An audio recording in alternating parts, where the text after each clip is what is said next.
Channel को subscribe करें और घंटी वाले बटन को दबाएं। वर्तमान आचार्य श्री के चरणों में नमन। पूज्य बाबा, सम्माननीय साधु समाज, परम आदरणीय धर्म प्रेमी सज्जनों, पूजनीय माताओं एवं भक्तिमती धर्मशीला बहनों,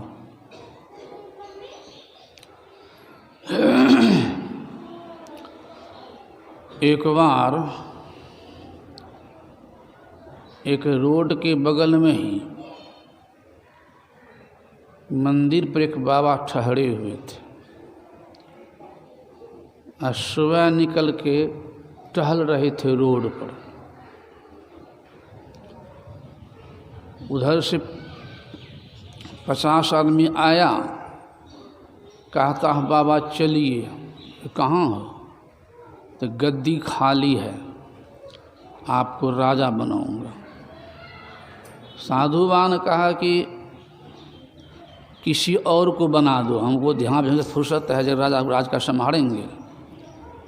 कहा बाबा राज का संभालने वाले ढेरी हैं, आप नियमानुसार आपको ही राजा बनना है। बाबा ने कर मैं बनना नहीं चाहूँ तब कि नहीं, वह नियम के अनुसार आपको ही बनना है।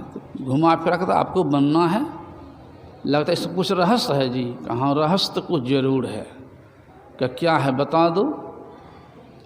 कहा रहस्य यही है, जो एक बार राजा बन जाता है तो 5 साल के निश्चित, लेकिन 5 साल के बाद ग्राम से बाहर नदी बहुत भयंकर है और नदी के पार में जंगल भयंकर है। तो उसे 5 साल के बाद नदी पार करके और जंगल में छोड़ दिया जाता है, तो बाघ सिंह सब खा जाता है। और जो एक बार राजा बन गए, आयु 5 साल, तो इसीलिए कोई बनना नहीं चाहता है। कहाँ बल्कि नियम है, 5 साल पूरने के बाद जिनसे पहले भेंट होती है उसी को राजा बनाते हैं हम लोग। तो आपसे पहले भेंट हुई है, इसलिए आपको बनना है।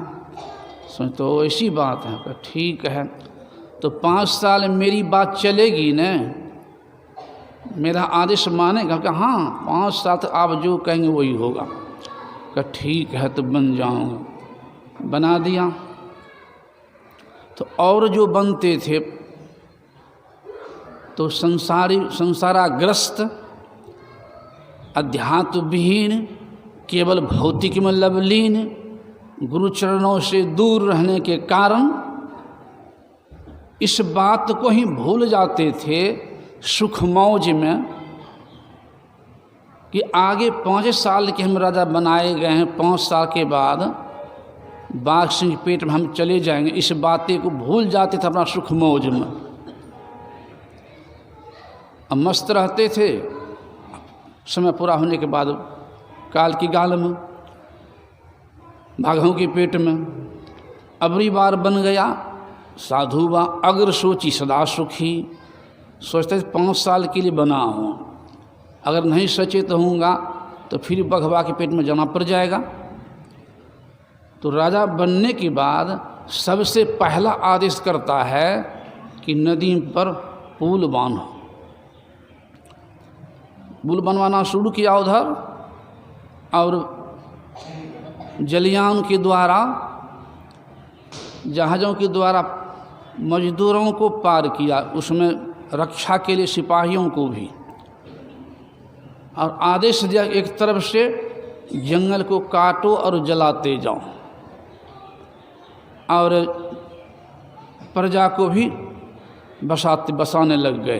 प्रजा भी बसाने लग गए, जंगल कटवाने लग गए और जलवाने लग गए। इधर पुल ही बनना शुरू हो और अपने लिए मकान बनाना शुरू हो। तो 5 साल तो बहुत कुछ हो सकता है। 5 साल के अंदर जंगले काट करके जला दिया, तो जंगल नहीं तो बाघ सिंह रहेगा वहाँ, और अपने लिए घर बना लिया वहाँ। तो यहाँ तो राजा थे ही, और वहाँ जाने के बाद भी आराम से रहने लग गए। यह तो एक कथा है। इस सार क्या निकलता है? यह मानव का शरीर मिला हम भक्ति करने के लिए, और भक्ति करके परमात्मा गोद में अपने को पहुंचाने के लिए, सारे दुखों से मुक्ति पाने के लिए, और प्रभु गोद में डालने के लिए। लेकिन जो अभी सुन चुके प्रथम भक्ति संतन कर संगा, संत का संग नहीं हो पाया है, संसारग्रस्त है, मोहग्रस्त है, रात दिन बेचैन है, इस बात को भूल जाते काल की गाल हम चले जाएंगे, जीवन क्षणभंगुर है, कब जाना पड़ेगा पता नहीं, इस बात को भूल जाते हैं और संसार में ही मस्त रहते हैं। लेकिन जो गुरु के लाल होते हैं, सतगुरु के आदेश पर अपने को चलाने वाले होते हैं, वो क्या करते हैं? संतों के बताए युक्ति से अपने साधन करके अपने अंदर के खट विकार रूपी जंगल को काट करके साधक साफ कर देता है और भजन रूपी भवन का निर्माण कर लेता है। यहाँ भी सुखी और जाने के बाद भी सुखी। वह रास्ता एक ही है, वह ईश्वर की भक्ति। तो भक्ति कैसे होगी, भक्ति प्रारंभ कहाँ से होगी, वही पाठ हुआ अभी आप सुने हैं कि भगवान श्री राम शबरी कुटी पर जा करके उपदेश दिए हैं, और शबरी मैया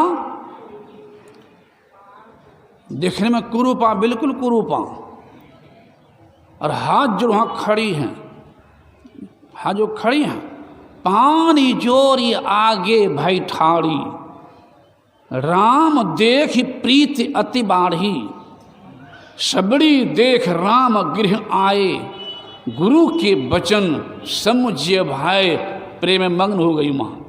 लिखा प्रेम मगन मुख बचन न आवा, बार बार पद शीस नवावा। बार प्रणाम करती है और हाथ जोड़ करती है, हे प्रभु के विधि आस्तुति करऊं तुम्हारी, अधाम जाति में जड़मति भारी, ई आधमति आधाम अधम आति नारी, तीन माह में मति मंद हारी। प्रभु तो नीच से नीच। भगवान क्या कहते हैं? सुनो, मैं केवल भक्ति का नाता जानता और कुछ नहीं, केवल भक्ति। यहां तक कहते कहते कह दिए हैं सब कुछ हो जाए, भक्ति नहीं है तो बेकार। नीच नीच सभी तरी गए, राम भगति लवलीन, जाति के अभिमान में बूढ़े सकल कुलीन। तुलसी भगत सपच भलो, भजे रैन दिन राम, ऊंचो कुल के ही काम के, और जहाँ नहीं प्रभु नाम। इसे भगवान कहते सुनो। और प्रथम भक्ति में संत के संग बता रहे हैं। संत कहते हैं जो आत्म तत्व को जान लेते हैं, परमात्म तत्व को जान लेते हैं, सब ही मान प्रद आप अमानी। उपमा दे रहे हैं संत के बारे में। सब ही मान प्रद आप अमानी, पर दुख दुख सुख सुख देखे पर, को बरनय मुख एक, तुलसी महिमा संत के, जाके विमल विवेक, शेष महेश नहीं कह सके। यानी संत की महिमा ब्रह्मा विष्णु महेश भी गाकर अंत नहीं कर सकता है। तो ऐसे संत बराबर नहीं मिलेंगे। तो ऐसे महान संत का जो ज्ञान है, उपदेश है, उनकी जो वाणियाँ है, उनका भी संग करना प्रथम भक्ति में ही है। दूसरी भक्ति में कहा रति, यानी प्रेम से सुनना। प्रेम से सुनना ही दूसरी भक्ति है। और आगे कहते कहते कह दिए हैं मंत्र जाप संत क्या बताए हैं? मंत्र जाप मम दृढ़ विश्वासा। जो गुरुदेव का आदेश है, उपदेश है कि परमात्मा आत्मगम्य है, इंद्रिय अवगम्य है, बाहर भटकन बाल खेल जैसन, उनकी प्राप्ति होगी अपने अंदर, बाहर नहीं। जो मंत्र बता दिए हैं गुरुदेव, अकाट्य है, दूसरा कोई रास्ता नहीं है। वो पवित्र नाम जो गुरुदेव भी कहे हैं, अति पावन गुरु मंत्र, मन ही मन जाप जपो, वह अति पावन के भगवान कह रहे हैं। मंत्र जाप मम दृढ़ विश्वासा। अब पंचम भजन सो वेद प्रकाशा। इसे फिर कहा नाम भजा सोई जीता जग में, सुमरन का हल ज्योतिए, बीजा नाम जमाए, अखंड ब्रह्मांड सूखा पड़े तो न निष्फल जाए। तू सुमरन कर ले मेरे मना, तेरी बीती जात उमर गुरु नाम बिना। इसलिए दृढ़ विश्वास जो गुरु बता दिए, मंत्र जाप मम दृढ़ विश्वासा। पंचम भजन सो वेद प्रकाशा। छठी भगली में छठ दमशील बिरति बहु कर्मा, निरत निरंतर सज्जम धर्मा। सज्जन किसको कहते हैं? जो 5 पाप से अपने को बचा कर रखते हैं, अर्थात कभी झूठ नहीं बोलते हैं। जो झूठ बोलते हैं वो सज्जन नहीं होते हैं। और झूठ सब पाप का थैला झूठे है, सारा पाप का थैला झूठ है। किसी पर झूठ बोल जाइए, किसी प्रकार बात को छिपाने के लिए झूठ के थैला में भरते जाइए, सब समा जाएगा। एक कार्य सत्य को पकड़ लेगा। इसीलिए कहा सत्य बराबर तप नहीं, झूठ बराबर पाप। झूठ के बराबर दुनिया में कोई पाप नहीं है। जो झूठ बोलेगा उसे कोई पाप से वो नहीं बच सकता, सारा पाप से पास समा जाएगा। इसीलिए कहें झूठ चोरी नशा हिंसा व्यभिचार, ये 5 पाप से जो अपने को बचा के रखते हैं वे सज्जन होते हैं। वही ध्यान भी कर सकता है, वही नाम जप भी कर सकता है, वही भक्ति मार्ग आगे बढ़ सकता है। इसलिए लेकिन जो सदाचार से हीन रहेंगे, हजारों जन्म में मुक्ति मिलना मुश्किल है, नहीं मिलेगा। इसलिए गुरु को सिर पर राखिए। यानी गुरु की आज्ञा है, परमात्मा आत्मगम्य है, इंद्रियोगम्य है। एक ईश्वर विश्वास, पूर्ण भरोसा, उनकी प्राप्ति होगी अपने अंदर, बाहर नहीं। विश्वास रखो। और एक न गुरुदेव कह धरती जितने मानव, सबों का देखने का रास्ता एक, वह आँख, सुनने का रास्ता एक, वह कान, सूंघने का रास्ता एक, वह नाक, भोजन का रास्ता एक, वह मुंह, अब मलमूत्र विसर्जन का रास्ता एक एक नियुक्त है। धरती जितने मानव है, किसी देश के हो, किसी वेश के हो, किसी जाति हो, कोई संप्रदाय हो, सारे मानवों को देखने का रास्ता एक, सुनने का रास्ता एक। उसी तरह से सबों का शांति का रास्ता एक है, प्रभु तक जाने का रास्ता एक है। वो अंदर का है, वो बाहर का नहीं है। वो 10वां द्वार है, 9 नहीं है। तन 9 द्वार हो रामा, अति ही मलिन ठामा, त्यागी चढ़ो 10म द्वारे, सुख पाओ रे भाई। सुख चाहते हो, शांति चाहते हो, तो आराध्यदेव कह रहे हैं जिस रास्ता से मैं शांति को प्राप्त किया हूँ उस रास्ता से चलो तो तुम्हारा भी कल्याण होगा। दूसरा कोई उपाय नहीं। इसलिए गुरु को सिर पर राखिए, चलिए अज्ञामाम, तो कह कबीरवा दास को 3 लोक भय नाहि। श्री सद्गुरु।